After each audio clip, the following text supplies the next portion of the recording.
Good morning, everyone. Welcome to this week's Facebook Live. Today I want to talk about 3 tools for healthy conflict in relationships. So everyone has relationships and everyone faces conflict. So this applies to everyone. I'm really excited about this because it's my desire to help people know how to relate to one another and to communicate without tearing each other apart in the process. So are you ready? Let's do this. Okay. So the goal in conflict, you got to keep some goals in mind before you can begin. And those goals are, I want to maintain connection. Connection is more important than winning this conversation. If my goal is winning, then I'm going to have to tear you down in order to get to a place of winning. So there has to be a loser if I'm going to be the winner. And so if your goal is to win, then you're damaging somebody else to get there. And that's not really what you want in a relationship. You want connection. So keeping that in mind. Number 2 is you want to get information into their heart, not just into their ears. So if you're just coming at them with words, and intensity, you might get it into their ears. You're not going to get it into their heart. And so the goal is, how do I get the information that I need you to understand into your heart? So there's some tools for that, and that's what we're going to talk about today. So I want to preempt those tools with some understanding about tools that we sometimes use to make us feel powerful that actually make you the problem instead of the problem you're presenting being the problem. If you use dysfunctional tools like anger, hurtful words, or control, or even manipulative things, then you are making that person focus on you, and their thoughts are going to turn to, how can I deal with you, instead of what's going on with them and what do they need from me and how am I affecting them and how can we bring greater connection. So we're going to lay down broken tools and pick up healthy tools. Okay? Number 1 is never confront somebody else when you're in a highly emotional state. So if you're really angry, frustrated, upset, you have a lot of intensity of emotion because this thing happened again or they did something that upset you. If you come at them in that moment, you're bringing a whole lot of intensity and you're not bringing the information that's necessary. So you have to stop and take inventory on what's going on with me, that all of this emotion is present. And it might feel like, well, because they're the problem, they don't respect me, they don't care about me, my needs don't matter, and there's this huge intensity of emotion that is all the other person is going to see. They're not going to see what's really going on with you and what you really need in that conversation. And so, these things show up most often with the people that we live with, the people that we do life with every day, but especially those that we're trying to live in a house together with, whether that's a spouse or roommates. In my case, I live with my adult children, my adult daughter and her husband, and prior to that, I lived with my other adult daughter and her husband. And so living with somebody else is an opportunity to practice tools like this. And I had, living with somebody else, they have different ideas of how things should be. And if I bring my intensity when I'm upset at them not doing what I think they need to do, they're going to be hurt. They're going to want to disconnect. They're going to want to shut down. They're going to want to get away from me. It's not inviting them into what's really going on with me. And so I've learned to ask myself, what's really going on in all of this intensity, and what am I really feeling here? Am I angry because I feel unvaluable, like my needs don't matter? Am I angry because of some other things that are going on in my life, and this is the one last straw that broke the camel's back. I know one thing about myself is that when life is intense or I'm feeling frustrated, I need everything to be in order. And so I will notice lots of things that aren't perfect. I'll notice the dust bunnies in the corner. I'll notice the things spilled on the counter. I'll notice all the little things in my house that aren't exactly right. And so then I will feel offended at the people that I live with for not keeping the level of cleanliness that need for order is demanding.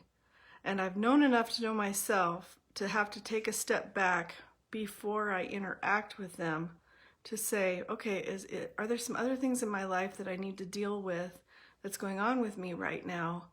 And is that why this intensity for cleanliness is jumping to the surface? And then once I can analyze that and find out, no, actually, they've not done their share of things around here, and it has fallen upon me to take care of things, and I do feel like my needs are overlooked, then I can sit them down and have a conversation about how I'm experiencing their lack of participation.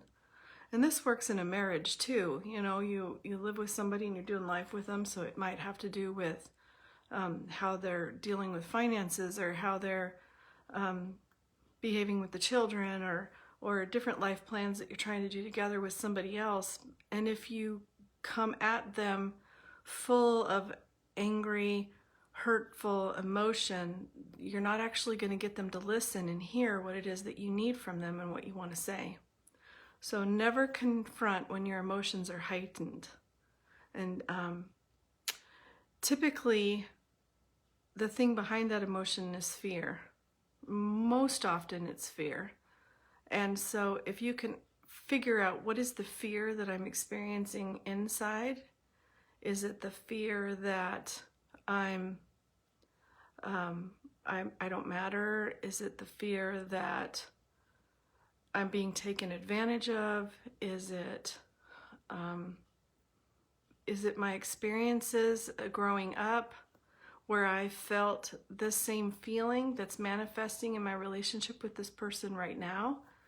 And that could be, you know, what's going on in that intensity of emotion and that fear of I'm just going to be like this forever, or nobody cares about me and nobody wants to help me, I don't matter, those kinds of things. So figure out what's the fear going on and deal with that first before you come to a person and throw that fear on them. That will just cause them to resist you and to pull back and want to be away from you. Whenever somebody feels your fear coming at them, they automatically pull back, and that's really not what you're trying to accomplish in confrontation, is to push somebody farther away. What you're needing is to pull them closer. And so how to do that in a way that's not causing them to resist you. The best way to express what you need once you get that intensity of emotion taken care of is a formula called, I don't know what it's called. Here's the formula. When you blank, I feel blank, I need blank. So for instance, when you don't let me know that you're going to be going for the day, I feel overlooked. I need you to just give me information on what's happening today.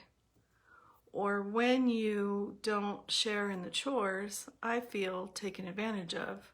I need your partnership here. Number 2 is deciding which hills are a hill worth dying on.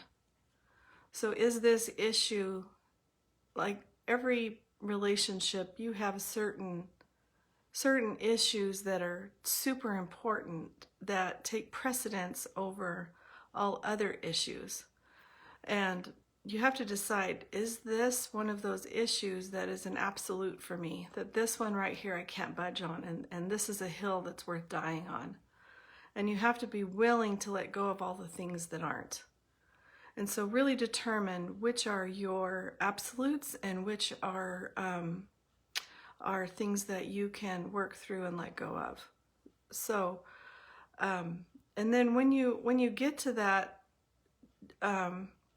deciding which things you need to let go of, it's important that you don't just kind of acquiesce and say, fine, that doesn't matter, I'm just going to let that go. But inside, you're feeling resentment. And it feels like something's being taken from you. So you need to posture your heart to, I'm going to give this to you instead of you're taking this from me. So I'm giving I'm trying to think of an example. Like for me, it would be cleaning. I keep going back to cleaning because that's important to me. I think that for me, it would be, having the counter always clean after they prepare their food. If it's a real mess, that's different. But if it's just a few drops here and there, I can actually let that build up into a place of resentment.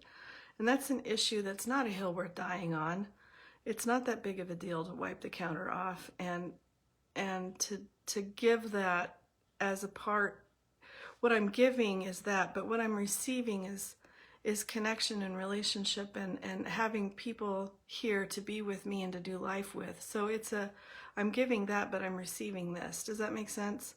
And so you're not building up a tally that eventually explodes when you're really upset about something important, to pull all of those moments back up in and say, well, you don't care about anything that I need, and you don't take care of me, and I really don't matter. And you just start chewing and chewing and chewing on all these little resentments that you've just acquiesced to, instead of actually giving a gift to the other person of issues that really don't matter. You might think this is just so important, but you really need to decide, which issues am I going to put demand on in this relationship, and which issues am I just going to give and let go of. Okay? You have to get your own baggage out of the way. If you are being triggered from certain things in your close relationships, there's a good chance you need to deal with some childhood stuff and how you felt in relationships with your siblings or with your parents growing up, or with friends who took advantage of you, or different dysfunctional dynamics from your past might be activated in your relationship with this person that you're doing life with every day. That happens, I would say, to everybody. So you have to get those things dealt with so that you can live in peace and harmony with the people around you, and peace and harmony in your own heart. Number 3 is having healthy emotional boundaries.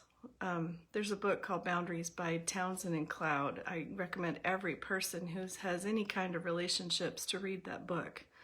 And it's important when you have emotional boundaries, you have to start by knowing your worth. You can't have a boundary with somebody else if you don't know that you're worth defending. So it's important that you know that you're worth it, and you need to know who you are, so that if the other person tries to put something on you, they can't do that if you truly know who you are.